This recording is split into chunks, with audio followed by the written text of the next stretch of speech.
इस विशेष deep dive में आप सभी का स्वागत है। आज हम जिस विषय पर चर्चा करने वाले हैं वो सिविल सेवा और विशेष रूप से जेपीएससी की तैयारी करने वाले हर गंभीर छात्र के लिए बहुत ही महत्वपूर्ण है। हमारा आज का मिशन है झारखंड के विस्तृत प्रशासनिक और राजनीतिक ढांचे को डिकोड करना। हमने इसके लिए कई सरकारी दस्तावेजों, राज्य के आधिकारिक गजट और पिछले वर्षों के प्रश्न पत्रों को एक साथ रखकर यह विश्लेषण तैयार किया है। बिल्कुल। और देखिए, अक्सर मैंने देखा है कि जो छात्र तैयारी कर रहे होते हैं वे भारी भरकम इतिहास या भूगोल की किताबों में तो खूब समय लगाते हैं, लेकिन इन बुनियादी आंकड़ों से डरते हैं। उन्हें लगता है कि ये सिर्फ रटने वाली चीज है। हाँ, मतलब उन्हें लगता है कि बस फैक्ट्स हैं, बोरिंग हैं तो इन्हें इग्नोर कर दो, जो कि एक बहुत बड़ी गलती है। अगर हम परीक्षा के नजरिए से देखें तो ये टॉपिक असल में एक गेम चेंजर है। अक्सर लोग यहीं पे मात खा जाते हैं, सीधे और स्कोरिंग प्रश्न यहीं से बनते हैं। अगर आप इन तथ्यों के पीछे के कारणों को समझ लें तो आपको कुछ भी रटना नहीं पड़ेगा। सही कहा आपने। तो चलिए बिल्कुल शुरुआत से शुरू करते हैं। 15 नवंबर 2000 ये वो तारीख है जब झारखंड भारत का 28वां राज्य बना था। हाँ, बिहार से अलग होकर। बिल्कुल। अब अगर हम इसके प्रशासनिक स्वरूप की नींव को समझें, जैसे इसकी राजधानियों को ही ले लीजिए। मुख्य राजधानी तो रांची है, ये तो हम सब जानते हैं, लेकिन इसकी एक उप राजधानी भी है, दुमका। और मैं जो स्रोत देख रहा था उसमें एक बहुत ही दिलचस्प बात थी कि भविष्य के लिए 3 और शहरों को उप राजधानी बनाने का प्रस्ताव है, मेदिनीनगर, चाईबासा और गिरिडीह। और जमशेदपुर को औद्योगिक राजधानी का दर्जा प्राप्त है। बिल्कुल, मतलब एक राजधानी काफी नहीं है क्या? देखिए, इसके पीछे एक व्यावहारिक कारण है। झारखंड का जो भूगोल है ना, वो काफी जटिल है। पठारी इलाका, उबड़-खाबड़ जमीन, घने जंगल, ये सब मिलकर एक ऐसा टेरेन बनाते हैं जहां एक जगह से पूरे राज्य पर प्रशासनिक नियंत्रण लगभग नामुमकिन है। यहाँ के कई इलाके मुख्य धारा से कटे हुए हैं। यानी सत्ता का पूरी तरह से विकेंद्रीकरण। एकदम सही। शासन को जमीनी स्तर तक ले जाने के लिए ही ये ढांचा तैयार किया गया है। डुमका जैसे शहर को उपराजधानी बनाना संथाल परगना के लोगों को सीधे शासन से जोड़ने की कोशिश है। ये बहुत तार्किक बात है।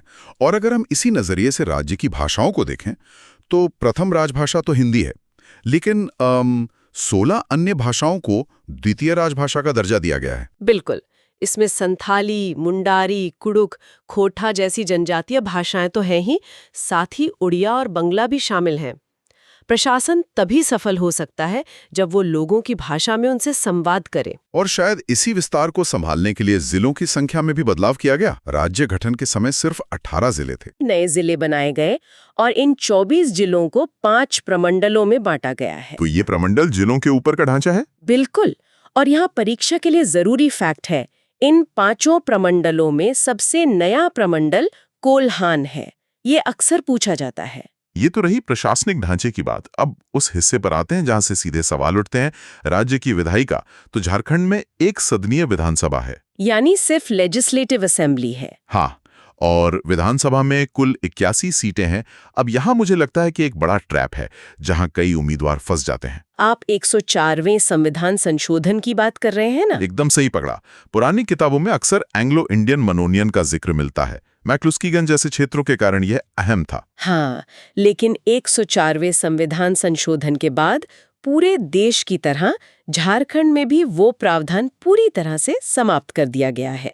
तो अब सिर्फ 81 निर्वाचित सीटें ही हैं। बिल्कुल। और इन 81 सीटों का बंटवारा दिलचस्प है। आदिवासी बहुल राज्य होने के कारण 28 सीटें अनुसूचित जनजाति यानी एसटी के लिए सुरक्षित है और 9 सीटें अनुसूचित जाति यानी एससी के लिए। हाँ, और बाकी बची 44 सीटें अनारक्षित हैं। ये ब्रेकअप छात्रों को याद होना चाहिए। 28, 9 और 44। राष्ट्रीय स्तर पर प्रतिनिधित्व की बात करें तो झारखंड से लोकसभा की 14 सीटें आती हैं और राज्यसभा की 6 सीटें। लोकसभा की इन 14 सीटों में 5 सीटें एसटी के लिए और 1 सीट एससी के लिए सुरक्षित है। बाकी 8 अनारक्षित हैं। यहाँ एक और काम का तथ्य है। कौन सा? सिंहभूम का संसदीय क्षेत्र आकार में सबसे बड़ा है और वो एसटी के लिए रिजर्व है, जबकि चतरा सबसे छोटा संसदीय क्षेत्र है। ये भौगोलिक आकार वाला प्रश्न अक्सर जेपीएससी में फंसाता है। अब अगर हम इस पूरे सिस्टम को सुचारू रूप से चलाने वाली न्याय व्यवस्था की बात करें, हाँ, तो रांची उच्च न्यायालय देश का 21वां हाईकोर्ट है। 21वां, ये भी एक अच्छा फैक्ट है जिसे नोट किया जाना चाहिए। हाँ, और इतने दुर्गम और विस्तृत राज्य में कानून व्यवस्था को कायम रखना कोई आसान काम नहीं है। इसके लिए राज्य भर में 7 केंद्रीय कारागार और 427 थाने काम कर रहे हैं। इतने बड़े ढांचे को संभालने के लिए नेतृत्व भी तो अहम है। बिल्कुल। अभी अगर हम देखें तो राज्यपाल श्री संतोष गंगवार हैं और मुख्यमंत्री हेमंत सोरेन हैं। न्यायपालिका की बात करें तो 18वें मुख्य न्यायाधीश के रूप में न्यायमूर्ति महेश शरदचंद्र सुनक कार्यरत हैं। इन नामों के साथ साथ एक ऐतिहासिक घटना भी याद रखनी चाहिए। राज्य में पहली बार राष्ट्रपति शासन 19 जनवरी 2009 को लगा था।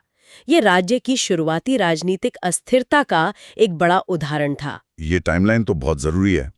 तो हमने काफी गहरी चर्चा कर ली है, क्या हम इसका एक क्विक रिकैप कर सकते हैं? बिल्कुल, एक रैपिड रिवीजन करते हैं। झारखंड 15 नवंबर 2000 को देश का 28वां राज्य बना। ठीक है। इसमें 24 जिले हैं और 5 प्रमंडल हैं। विधानसभा में 81 निर्वाचित सीटें हैं और लोकसभा में 14 और राज्यसभा में 6 सीटें हैं। बस ये कोर कीवर्ड्स याद रखिए।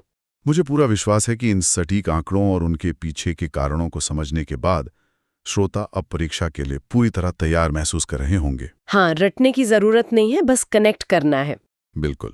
तो जाने से पहले एक विचार आपके लिए छोड़ के जा रहे हैं।